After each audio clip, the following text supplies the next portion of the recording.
આજે આપણે વાત કરીએ આ એક મિરેક્યુલસ બેબીની. હવે એના પેરેન્ટ્સ છે, એમને ઓલમોસ્ટ મેરેજના 5 years થયા હતા. અગાઉ એમની ઓવેરિયન સિસ્ટની સર્જરી થઈ હતી, ફાઇબ્રોઇડની સર્જરી થઈ હતી અને ઓલમોસ્ટ છેલ્લા 1-1.5 વર્ષથી પ્રેગ્નન્સી રાખવાની મેડિસિનની બી ટ્રાય કરતા હતા. સ્ટીલ નેગેટિવ રિઝલ્ટ આવતું હતું, પ્રેગ્નન્સી રહેતી નહોતી. પછી છેલ્લે અમે એવું ડિસાઇડ કર્યું કે અમે IUIમાં જશું.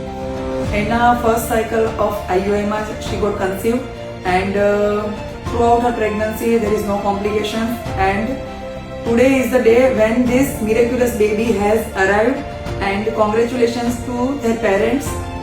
And તમને બી જો સેમ આવો કોઈ પ્રોબ્લેમ હોય, ઇન્ફર્ટિલિટી હોય, મેલ ફેક્ટર હોય કે ફિમેલ ફેક્ટર હોય, then you can consult us and take your advice and then do your needful.